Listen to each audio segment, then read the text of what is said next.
This Phantom Lancer is wearing a shovel and a triangular hat, a wizard hat. He's still a Phantom Lancer. Is it actually a shovel? It looked like a shovel. I put on my shovel and my wizard hat. To battle we go. Actually, how far cosmetics have come. Okay, so anyway, let's have a look at the game as we pause. Okay, nice. Way to blow the steam out of that. It's not a shovel, it's an oar. It's an oar? It's an oar. It is the Humble Drifter's oar on the Phantom Lancer. That's a very nice name for a shovel. It's a common weapon from Bell. I'm surprised. I am very surprised. But then again, why would he spend money on a cat character? He would spend money on a dog character. Wait, what just happened? What? So Jerax is TPing to his own base and says his TP bugged. And then the Radiant are also saying we bugged. Alright, so they both bugged out when they TP'd out. Yeah. I'm not sure what happened. But AUI and Pylai both committed their TP scrolls to go out, where it was only Jirax from OG who committed his. Where's AUI? AUI is TPing top. It's not. Alright, so it's up to the admin for how we move forward from here. Okay. Anyway, I wanna, like, whether we remake or not, want to look a bit at these lineups because it's so different. Okay, here we go. Okay, so no remake. The OG lineup is very different from what we've seen as of late. Whereas Cloud9 is more in line with stuff we've seen. It's pretty fight centric, has vision and ways of engaging. It has team fight and scaling heroes. Whereas OG's is a lot more, I want to say, counterplay focused. Like PL being able to disengage, Winter's Curse, Spike Carapace from the Nyx, Stampede to get out, and then really greedy farmers that need time to build up. Playing playing TA and PL together is often not that advisable because of like you basically put yourself on the back foot for a while. Like your lineup is just not strong at fighting back. But if they manage to get through that phase, they're very strong later on. Doesn't this seem like that old school OG? Yeah, where they were always playing like 1 or 2 saving supports, and then they played greedy core. I wonder if they found that style works better again. I guess we'll have to see. Well, you got the saving support that comes in the form of the Winter Wyvern, and it in a way, doesn't really save against this lineup, though, does it? No, but that's also because you picked it so early on that Cloud9 were not going to say, "Hey, we're gonna draft something which you can now counter." That's what I thought too. But then you also have Nyx Assassin. You've got like the counter to almost everything they've got, so he can do the saving. I think the Nyx pick turned out very good this game, even though it got first picked. We're gonna see how it works out. Hero is Jirax. Is he actually gonna try this? It's like, hi, Father. Father's leaving going. He's like, no battle, no contest. I lay my wings down at your feet. Father, okay, Jirax is not accepting this. Boots first, Nyx Assassin rotations.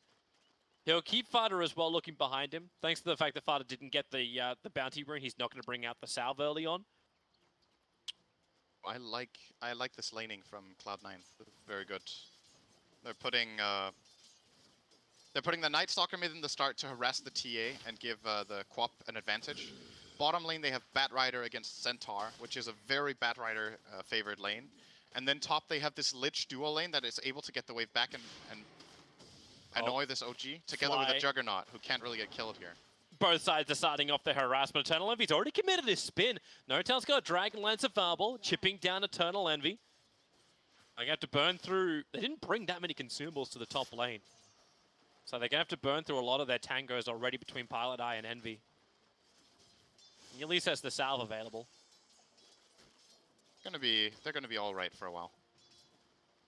S1 needs to switch his build up a little bit. He needs to get that stick as early as he can against MSS. Either stick or I think it might be better to just rush the boots, actually. He's got Tranquils in his quick buy. Yeah. The real challenge is getting to the shop. Yeah. That is not going to be easy. If MSS can play this lane however he wants, he's going to outfarm the Centaur quite a lot because he can push this wave and then he can go and farm his side camp with Firefly and stack it if he wants. And there is nothing Centaur can do.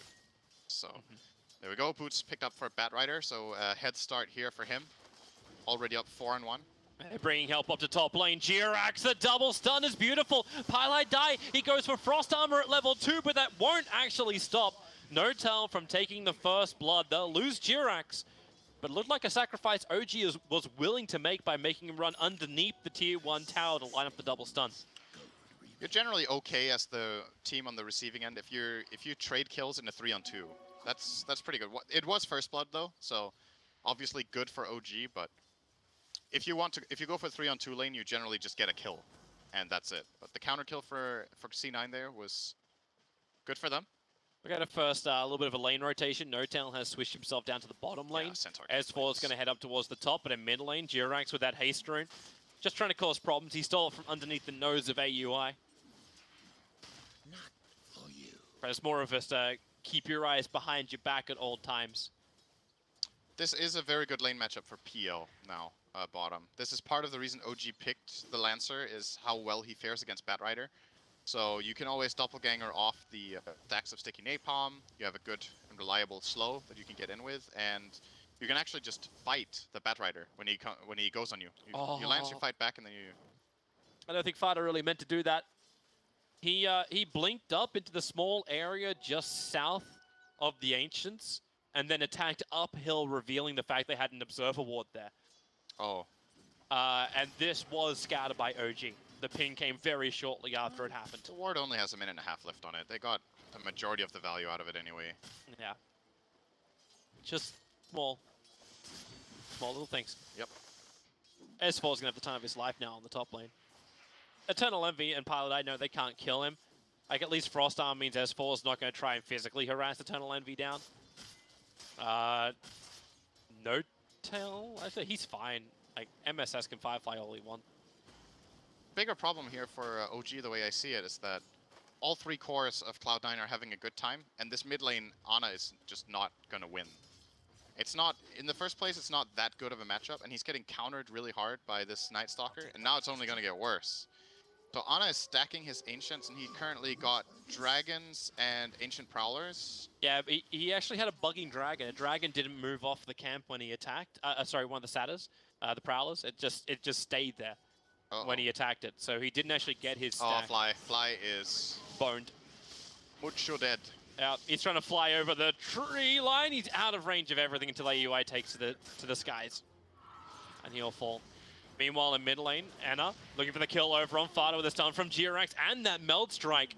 It does the damage, but Ana's in trouble. MSS, the best rotation he could have asked for. Now you've almost got a level 6 Batrider under 5 minutes into this game, taking a solo kill on a Templar Assassin. It's still a very important kill for OG to get regardless. Ana getting the kill on Fox. Oh, Jirax, no, not like this, Jirax. he got hit and petrified and desecrated by the frickin' Prowler. Oh, that is not good. They can't stack because the Observer was blocking it again. They're putting a lot of emphasis on this mid lane, and they can get away with it because their side lanes are so good.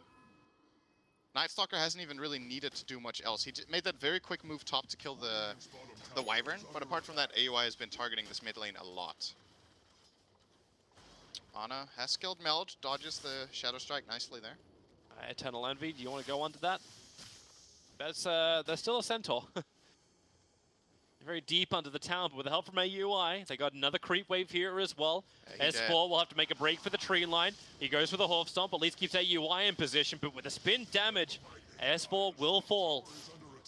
And Cloud9 showing they're not afraid to dive underneath those tier 1 towers, especially when OG are committing resources elsewhere, aka Ana now trying to farm the stacks. Yeah, there it is, that Prowler. He's not moving again. He refuses to get off that dire camp. Wait, what is happening? I'm not certain. Is this... So, the biggest concern for me is that this isn't happening to Loda. Because that's how it always is. Oh, bad things come to Loda. I guess S4 is there. So, we have an honorary member of the bug-finding committee in the game. Are we saying this has to be a Swedish curse? Why is Australia the one having to pay for the Swedish mistakes? Yeah, poor Ana. This is really... Yeah. The upside is, though, Jirax did do a triple stack of the Ancients to the south. So they have those to turn for. But as you said, like, the Templar Assassin was not going to, like, hands down win the mid lane. But you win by playing the catch-up with Templar Assassin. That's her biggest strength. She's able to play the Ancient game. I think Ana has had enough. He's going to take the bottom. Oh, top lane is 4. Yeah. Quick hoof stomp, but once again, he hoof stomps the Night Stalker, spin from Eternal Envy, he's going to be unaffected, and S4 will die once more. But the trade-off is Jirax flying No-Tail, pressuring the bottom, and now No-Tail, even with these kills coming the way of Eternal Envy, No-Tail is contesting him for the highest net worth position. It's only like 100 or so away from each other. Yep. We're evening out the tower score here. Both safe lane towers gone, minute 7. That's pretty early. But sometimes rotations just play in favor of this. Yeah. And now, honestly, the big story of this game is going to be the next 10 minutes. Like, does Ana get to farm a lot or not? The stacks will need to be contested by Cloud9, and they will need to be continued to made by OG. S4 has a long recovery curve ahead of him. This, I think, is a really hard Centaur game, personally. Ana actually didn't do his stack. Nope. That Dire stack is still there, so Jirax is lining up once again to stack it. Alright, I want to see if this adder is just permanently rooted to the ground. No, he's fine. He'll move. Just seems like when he's attacked at the start, he's like, I refuse to leave. Yeah, now the stack failed, though, because now there's a ward. Yeah. I wonder if they're going to start getting paranoid. Like, why is this happening? Is there an invis hero? Is Night Stalker just sitting on a cliffside nearby that's blocking this? Like, what's going on? S4 might be in trouble once more. Eternal Envy just commits the Omni Slash. S4 misses the hoof stomp. Eternal Envy very quick into the Blade Fury. Allows him to be immune and just spin away from the tier 2 tower. 4-0 on Jugger.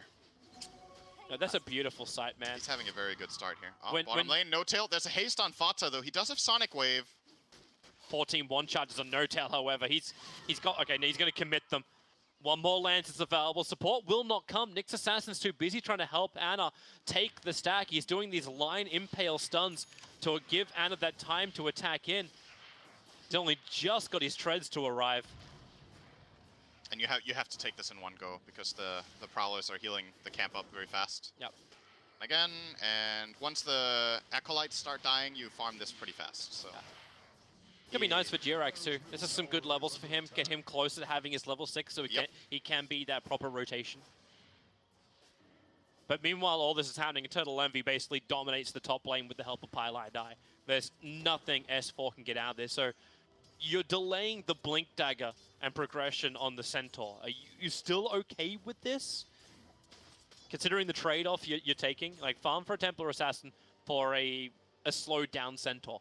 I don't think they have much choice. This lineup of OG is very slow, so they're kind of at the mercy of what Cloud9 wants to do, and then they counterplay the best they can. Okay, you guys are top, we're going to farm the bottom ancient stack and push bottom with our PL. Okay, you guys are going to rotate, we'll rotate somewhere else. They're not willing or really able to take the fights, and in this game, S4 is just going to get sacked.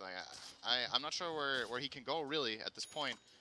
Once the Blink Dagger comes out later, he can have some big plays, but for now, he's kind of just screwed. It's the OG space creation, right?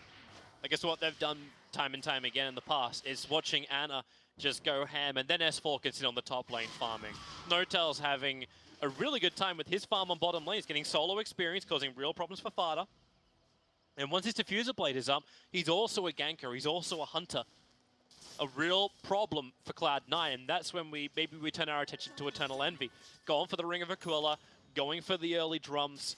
He looks to be going for a very combat kind of style, but is this going to be enough items to deal with the OG aggression when it comes? Speaking of which, Jirax has his Vendetta because that ancient stack. Scouts out 3 heroes moving towards the top lane. Big info. They even Sentry just to be safe. The Sentry ward for the Radiant side is a little bit too far over. Now the stun, it hits on Eternal Envy. If they can kill him up before it gets his spin, no, the spin will happen. The Cold Embrace tried to also save S4, who was in a little bit too deep, but it's OG, even with the information, they still cannot take the fight. That was so sick from MSS. He instantly used Flame Break to knock the Centaur away so he didn't get the hoof stomp on. And after that point, I like that play from OG of trying to go for the Jugger the way they did. MSS was just way too fast, and OG didn't have good enough position to make that kill happen. The idea was good, the execution, they just got counterplayed. Yeah. Very nice out of the Batrider.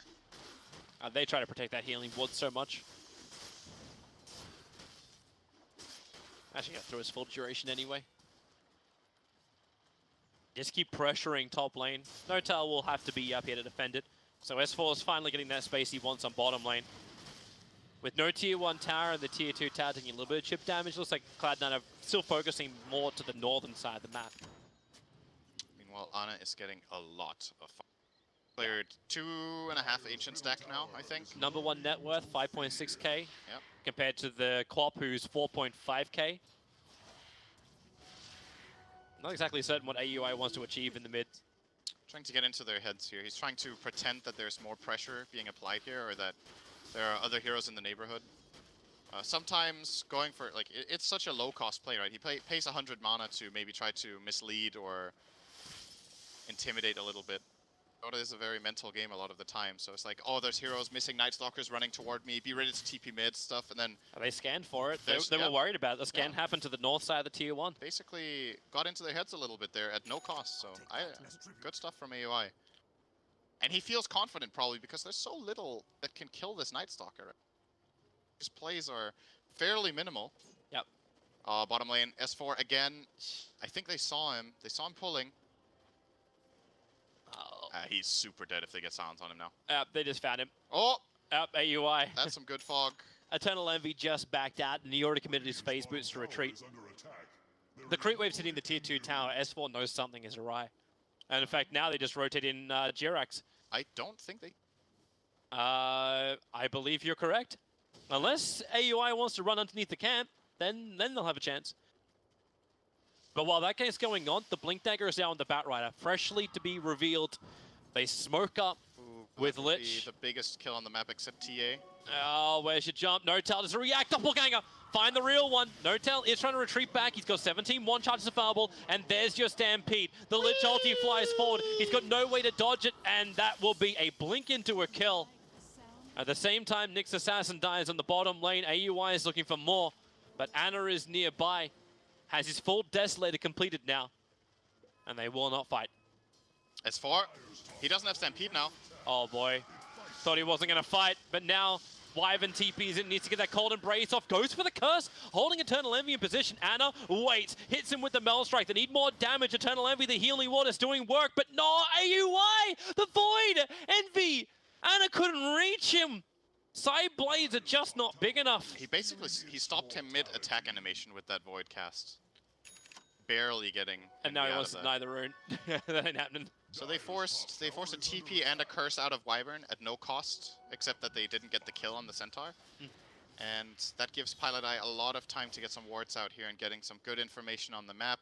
They pushed in top very nicely onto No-Tail, so know very well what's going on. And this game right now, with the exception of TA, is looking very, very Cloud9. Getting so much out of the map, much threat. They've got better initiation and better vision control through AUI as well as now through the Blink Dagger of MSS. Yeah, they're really trying to capitalize on their advantage, because I think they also understand though, like even with all this initiation, if OG have time to farm up. Wait, Envy? Is he baiting with this spin TP out? That is so Envy. This is like ultra next level.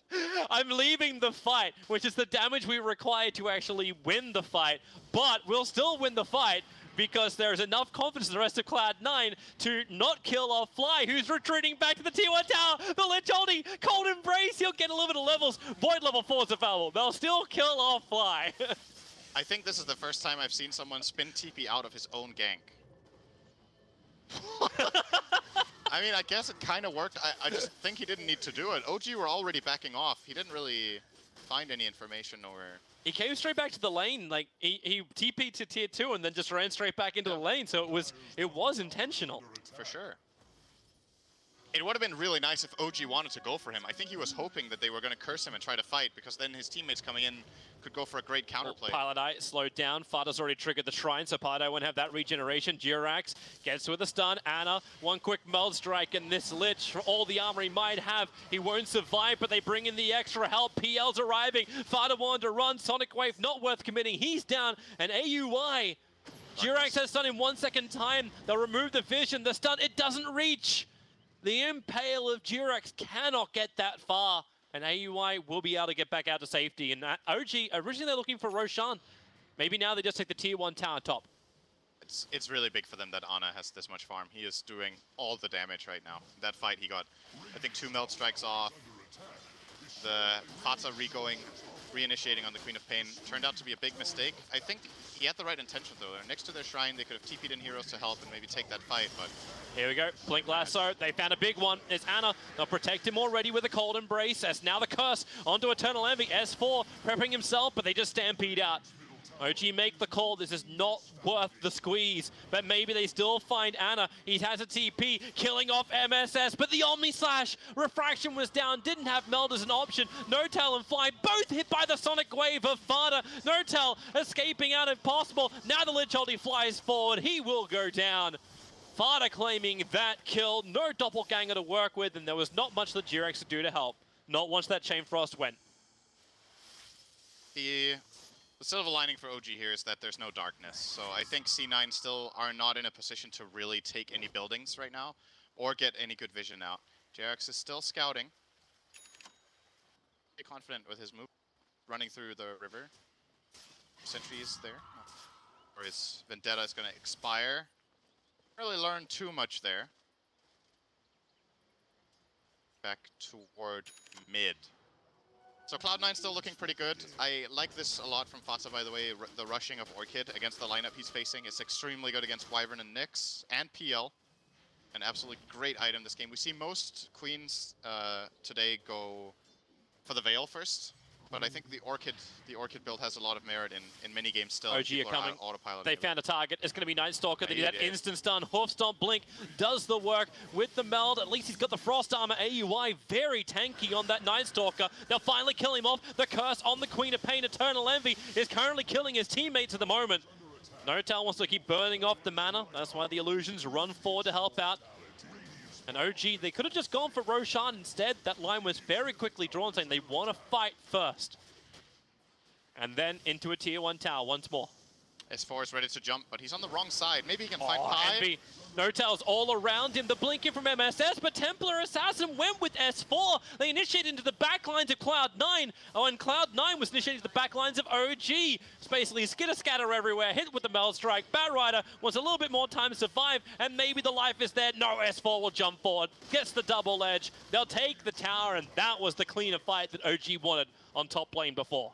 This actually looked like it was going to be a great opening for Cloud9 when they came from the bottom side, because S4 was standing on the stairs on the left, and he couldn't connect on anyone except Pylai who walked on the left. So the whole Cloud9 team was on the bottom side, and one guy goes top. And that guy just dies, doesn't get any spells off, and OG kind of collapsed on them after that. So very big moment. They get the tower, they get the Roche, and now this game is all of a sudden looking a lot better for OG. Yeah, this is that danger zone, right? Like OG, we're talking about their strength once their heroes come online, once we hit that mid game for them, and it's happened. We're hitting the 20-minute mark. This is where we begin the mid game. Cloud9 haven't got enough momentum behind themselves. They've taken one tier 1 tower in 20 minutes, and now they've lost all of their own tier 1 towers, and the tier 2 tower on bottom lane is down to half life. This is problematic to say the least for Cloud9. They need their initiations to start working again. Absolutely. But it was also a bit of an unfortunate thing for MSS. Like, he blinked onto TA the second the TA jumped forward as well. Yeah. Like, you couldn't have planned like one of those, oh, crap moments. Yeah. Any harder than that. That was sad for MSS. Well, after a great play so far. At the end of the day, what sets it up is that Pi goes north and the rest of the team goes south. Because if there isn't even a target, then that jump is never going to happen. Yeah. But one hero went the opposite way, and maybe Pi did it deliberately. Maybe he wanted to get jumped. It's like, if you guys are going to commit on my Lich on the back line, my team is going to win the fight, but they didn't. That's when you got the confidence that you're going to do more burst damage than a Templar Assassin. Yeah, pretty much. Like, because if you're doing that, you're splitting the fight. It's like, we get our kill, then we move over to help. But Envy didn't have mana. That was the problem. He was already burned by PL before the fight began, so Envy had to choose between using Spin and Omni Slash. He doesn't have a magic wand. I don't even know if their team has a pair of arcane boots. They don't. So he was kind of just... he can't even choose to use Omni Slash. Like, he didn't get it off in that fight. If he's going for a PL, like, how do you even Omni Slash anyway? Yeah, well, there were other targets. He could have maybe Omni Slashed the Wyvern or the Nyx and just killed them after the Cold Embrace was used, but yeah. the play wasn't even available. And that's... Cloud9 need their tools. You can't play these team fights without a Juggernaut Omni Slash right now. It's just not... It's not going to work. So the Orca got completed up over on Fada. already No Tails building into Amanda Star to try and counter his effect. Anna won't be so lucky. He's going to go for direct damage. He's going Hurricane Pike as his next one. After the Blink as well as Desolator. So wanting that distance. They found him.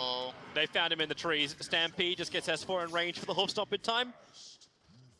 He thought he could be clever to creep skip it out. Now, no Queen of Pain for 41 seconds. OG should take tier 2 tower from this. Most likely will. What's your rebuttal? Like, MSS and AUI on top lane? I guess up against a already fat PL. Yeah, it's not too easy anymore for the Cloud9 side. I think they have to itemize to deal with PL. It's kind of a requirement for their lineup at this point. Speaking of PL, he's kind of just running into Night Stalker. Oh. This could get awkward. For Night Stalker, definitely. Jirex is going to get the stun off. Meanwhile, the hoof stomp on the other lines. AUI will get burnt. Eternal Envy starts his TP. S4 controlled him as long as he could, but Fly couldn't get there in time for Curse. OG after a pretty hard start. I can't really tell you if the laning stage even went poorly for them. I think it went as expected. They were expected to lose and fall behind and then come back through a couple of good plays, and they've done it. I think the only thing that was probably hard was the ancient problems. Close for Anna, like the fact they went for a stack and failed it 5 times. Bottom area. Yeah, smoke up. At least catching Pilot died. The double trap and the jump forward. Yep, they'll catch the... Okay. This Templar Assassin just doing what she does best. Yep. Remember when I said Ice Armor is good against TA? Yeah. That was one of those cases where you couldn't see it. Hey, no, you could. He would have died in one hit as opposed to 2 hits that Anna was forced to take. Value of time. G are getting really farmed. Now that they've managed to get through that hard stage of the game and both the PL and the TA are getting this much farm, it is really difficult for Cloud9. I think they had a couple of key moments that they just got outplayed in and that failed. And if that's what happens against this kind of lineup, it's one thing if you don't succeed and nobody dies, but their plays when they were stronger, they lost. And that is what they couldn't afford. And at this point, it's kind of a comeback game for them, where they need to find a really good pick with maybe, as I said, some sort of way of itemizing against this PL. Maybe a Mjolnir as next item on Envy could help. Could even get something on the Queen of Pain to help out. He's going BKB as it looks because he's tired of dying from full HP. It just seems so problematic for Envy to also still go into Mjolnir. Like, at least he's got the stats and potential evasion that comes from Amanda style, as he just runs into the wave, spins and kills it. But I'm still concerned it's just not going to be enough. Like, the damage output's just not there. And then you got a little bit more protection on the way. So Lotus Orb build up from the Centaur. Nyx Assassin's already got his, like, Jirex is just going for the raw. Exactly what he needs. Blink and Arcanes. Doesn't need much more than that for this Nyx Assassin. Blink in to stop the Bat Rider. Bat Rider can't, like, now he's got his BKB, at least MSS. Like, again, like, it seems the smoke timing and all the pressure is on MSS's shoulders to get these initiations off when he gets a big item. And that BKB is going to have to do work for him. They have Medallion, they can focus the target nicely, they got the Ice Armor for survival. S4 was scouted moving up towards the shrine. They're scanning to see where else he goes. Fly, gonna scout at MSS, the Blink Lasso. It's over on the Wyvern, not the target they wanted, especially when the Stampede kicks in. A double hoof stomp. The Omni-Slash Fly is low. The BKB is finally from MSS. The chain from OG! The damage! They were not expecting that! Jirax will fall! Cloud9 just got the greatest fight they could have ever have asked for! OG will be wiped from the face of the earth, and they get the biggest one at the end, and it will go down for 343 gold into MSS. Okay, that was such a sick chain frost. And it looked like it was gonna not be that good for Cloud9 because MSS didn't get his BKB off before he got stunned again, still stayed alive. They fought under a shrine that was never activated. Paladin needs a moment to pat himself on the back. That's good. We're going to see this one again. Yeah, see it in battle view. So here comes the Omni-Slash, and Fly still gets Cold Embrace off, and then they're just starting to stack up really nicely. There it is. Boom, boom, boom, boom, boom, boom, boom. 3 or 4 heroes under Firefly, Chain Frost hitting like 8 or 9 times there. And what an absolute trashing of a fight. 5-0 wipe. All right, that's what it took to get them back in the game. That wasn't too hard. Yeah. Now it's interesting again. Yeah. Cold advantage just shifts 6,000. And this is one of those interesting moments where it's like, when you watch the replay in your OG, your conclusion is going to be, why didn't we just let Wyvern die? Yeah. They got a Wyvern caught and they stampeded their Centaur out. It was one casualty at position 5.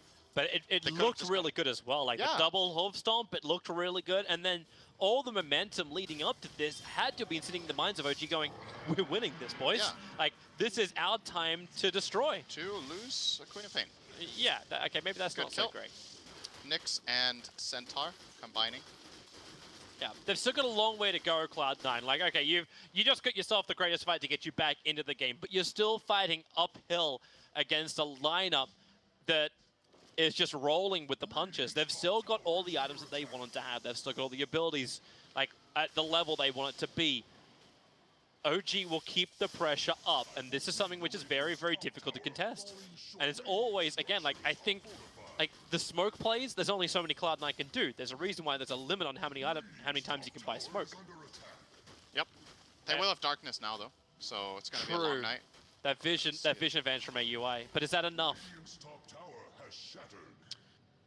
Well, it helps. They probably need a gem, I think. The Radiant should get a gem on the Batrider now and start trying to clear out the vision so that they can start making the moves again.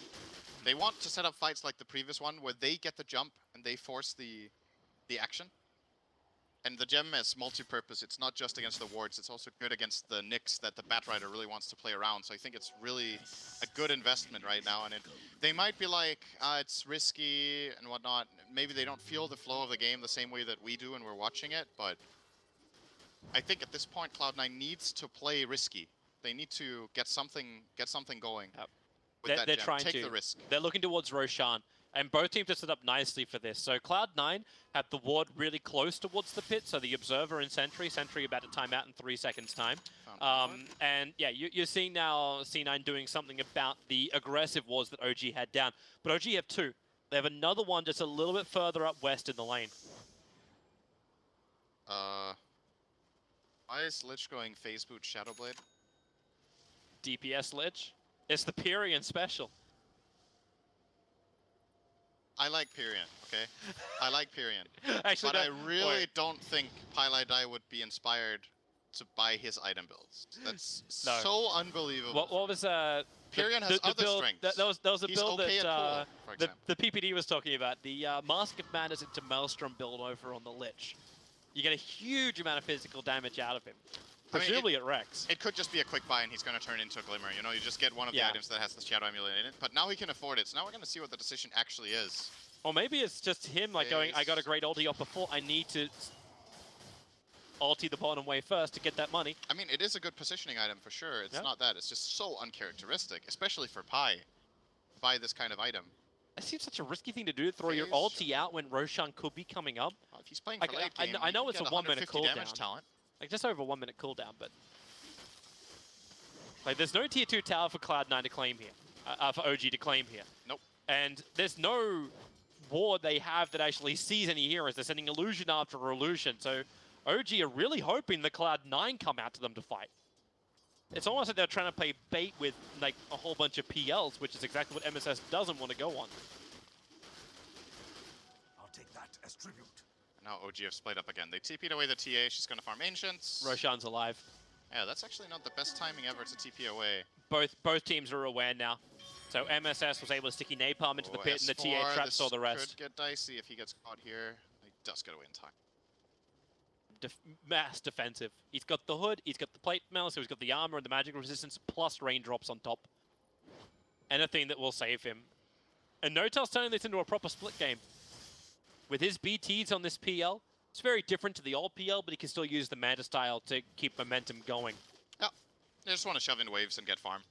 It's a good farming item, as always.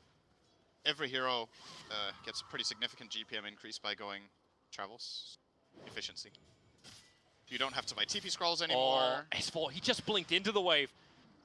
Right underneath, 3 Cloud9 players, he blinked into the wave. This is with No-Tail being top, actually. Yeah, and he just BT'd there. They should be aware of this. My god, that's so risky. But they're expecting someone from Cloud9 to come to the bottom lane to deal with it. And Fada has done so. Fada has a TP scroll. They still had that shrine next to Roshan, so there's no issue for Cloud9 to contest the pit. It's like both teams are playing a game of cat and mouse. OG keep like just poking a finger into the pressure point of Cloud9 and seeing if they can get like a knee-jerk reaction.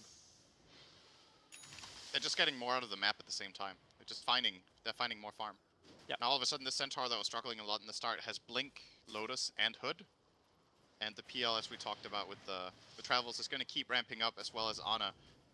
OG's advantage, the primary advantage they have in this game is that their lineup is way better at killing Ancients. So economy will eventually favor them by just being able to mine the map better. They've got double defusals. Oh, Ana thinking about it. Goes in for the Arcane Rune. The BKB from MSS holds him in position. They need to kill him off. Mana style. Ana will break free. Stampede. They need more speed. And they've got it. Back to the shrine and back to safety. Envy got really unlucky. He omni-slashed the illusions the whole time. I was still at the bottom. They're coming back. They have to come back. Yeah, this is Roche for OG, more likely. Should be. Or maybe a pick on the way. They're thinking about it. AUI. Sentries are down. Observers, they see everything. AUI just runs. And rightly so. But now Ana will give it a crack. And these PR illusions just don't stop. Envy will flag himself again, and his TP's on cooldown. He cannot return to Roshan fast enough, but OG bailed. They're not doing it. In fact, they're smoking one. Oh, okay, they're invis once again with the Nyx. They're just very textbook pressuring still. Yeah. No Tail just got the bottom wave pushed all the way into the Radiant base. The wave is currently sitting right outside the Radiant base, and now the top wave will as well. And that's going to open up for OG to make a decision of what avenue they want to attack from. This they see the obs. They can't get rid of the sentry ward, but they send a couple of PL illusions up, and that observer ward's gone. And in they go once more. OG, MSS still nearby. Sticky napalming up Roshan, so he gets to glow that wonderful golden color. It's daytime, they don't have darkness. They're just playing the game. Oh, MSS! Delay game. He has a BKB. Oh. That's his 8-second BKB now down. And Roshan's already gone. So Aegis and Cheese gonna go the way of OG. Ana will take the Aegis, Notel has the Cheese, and they're stampeding forward. They get the stun. It's the Lich, it's Pylai Dai, who now hides inside of his Shadow Amulet. Okay, starts his TP, realized the sentry was coming in from Fly. He almost made it out. Say something. And like awkward silence. I don't. All right, so I used to, though. You remember that. Yeah, yeah, you and Puppy sitting there with your freaking glasses on. Awkward silence. Yeah. Okay. But let me welcome in our wonderful people. Yeah. Anyway, that's history. So OG, you now have the Aegis as well as Cheese. You're looking in for your objective. Obviously, high ground is the next thing. That's the only other buildings they can start taking now. Do you go all the way? Do you just look to chip away at a tier 3 tower? Or do you continue to play the split push game? Does Roshan mean, does Aegis mean that much to OG? They're not on the clock. They don't have to push. No, they don't have to push.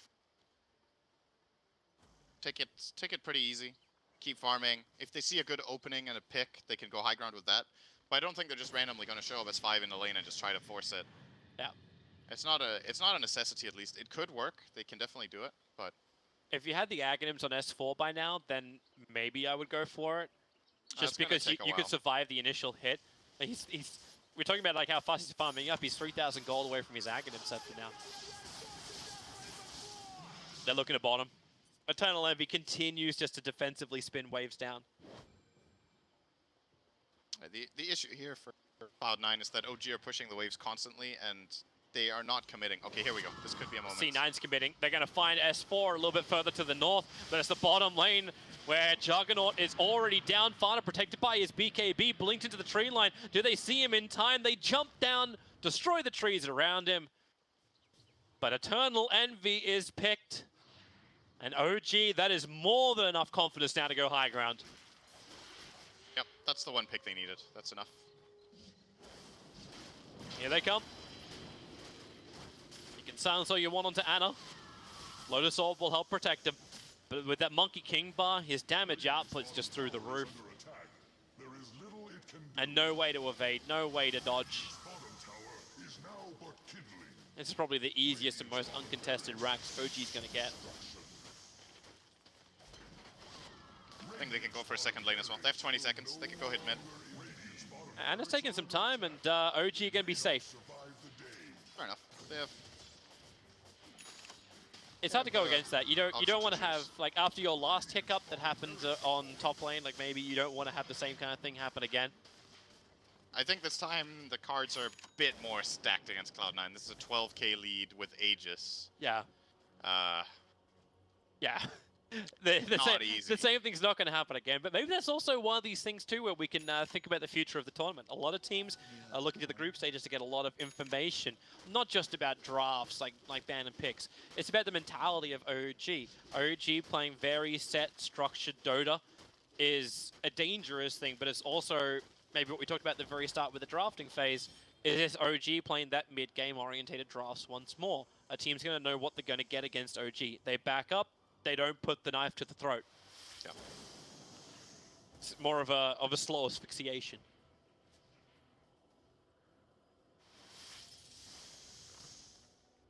So here we go. Oh, OG are going to go for the top lane. Lich does have the Shadow Blade. I'm not sure if Pi is going to try to get in behind them and get a good Chain Frost off that way. One way to do it. But if they don't do anything, the game is just over. So something's going to give. He doesn't have mana. He has to use a Shrine. One illusion was able to hit him. Now the Blink Lasso onto the cover of the BKB. You also have to keep the Night Stalker out of the fight. And Ana stampedes back just a little bit further. He's still got the double damage rune on him. It's Phantom Lancer who's in too deep. The Cold Embrace buying time. Curse onto AUI. Eternal Envy turns its attention towards the Night Stalker, unwillingly killing him down. And with the double edge, the damage is too much. Fada wants to help out. Now the Sonic Wave, but it almost seems futile, even though it does connect on 4 heroes. Maybe not so futile. Turning around, looking for Ana. But they don't find the kill. S4 blinks, but MSS blinks away in time. Doesn't get caught by the hoof stomp. That would have been game if he goes down here. Here comes Lich. Oh, he gets Jerax with a Shadow Blade hit into Nova. He was not ready for that one.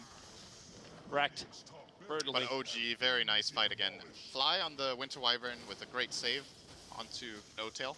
Yep. Or was it? Or was it Ana? I think it was No-Tail. He got the Cold Embrace into Curse. The Omni Slash did nothing. And that's kind of a... If you go back to the draft and you think about it, when Wyvern was picked, we were questioning, like, what does it counter? Is it good here? And then toward the end with this Juggernaut pick, Juggernaut doesn't really like that matchup particularly much, playing against the Wyvern. So maybe there could have been a better choice for Cloud9 than this Juggernaut that they picked last. It hasn't seemed to do what they were maybe hoping. And that, I mean, Envy is 8-2 and 8. He hasn't even had a bad game as such. Like, his score on the hero is good. He's got good farm. But the fights just, in general, have seemed tricky for him to play. Because Juggernaut, his problem against a hero like Wyvern is he's not that mobile, right? Like, you go in and you fight, and then you're there. You can't, like, blink around and get into the back line. And the Wyvern has hard lockdown against you. You can't play this split push kind of game where Juggernaut just goes and pushes out waves, spins the wave, and TP's home. There's always the risk that you're going to get Wyvern ultied. And you're a hero that hits really fast. You actually kill heroes in Winter's. Yep. I'm not quite sure. More than anything, though, I don't think this is that much of a game of picks, because I still think Cloud9's draft is good overall, and I think, oh, wait a second, No-Tail. Problem oh, but then again, look at the friends. They come in, the Aghanim Scepter, upgraded Stampede, just lets them tank it in MSS, locked in position. The Sonic Wave will kill off Nyx Assassin, but they commit so much just to get the Nyx, and No-Tail's still gonna have the time of his life. Moving down, killing off AUI with illusions. I say killing off, they're just doing damage, they're not finishing the job. And Eternal Envy, well, he has to stick around a little bit longer. Walks away after Centaur. Invisibly runs out. They actually find MSS. He's 4-staffed up, needs 1 second before he can blink away to safety, and now blinks a little bit further down. They ping a semi-right area, but the TA trap just a little bit off. So for all of that initiation, for all of those abilities that were triggered, Nyx the died. double BKBs that go off, Nyx Assassin is the only one to die.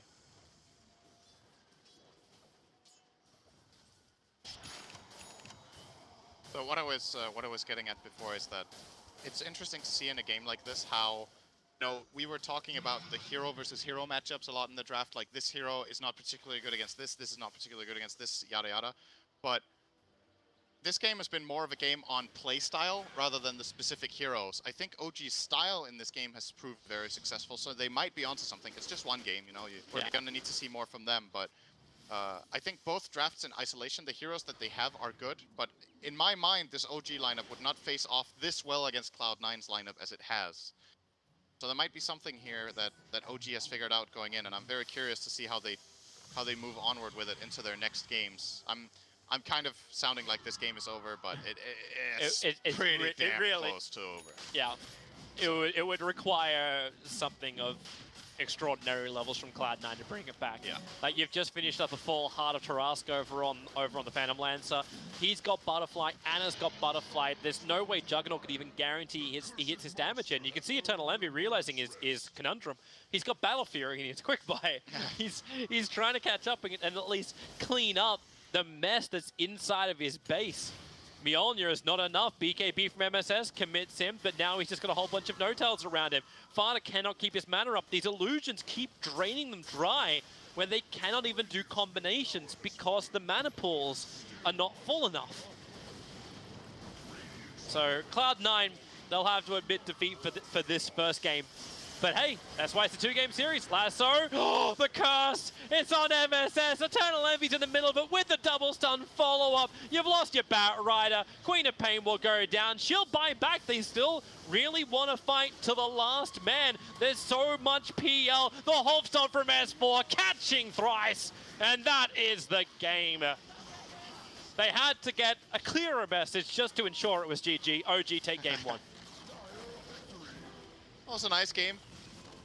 A lot of good action, a lot of fights from both sides, but OG with the superior farm toward the end and the stronger late game lineup, it ends up looking easy for them in the later portion, but they did have to make a couple of pretty serious outplays to get there. Yeah. And that's what makes me wonder, like, this type of Cloud9 lineup that plays a bit faster, that's better early, better at fighting, if they played it better, would this OG lineup have been able to reach this stage? That's what I'm still wondering, is if there's just something innately about the game now that allows these lineups to shine, or if it was just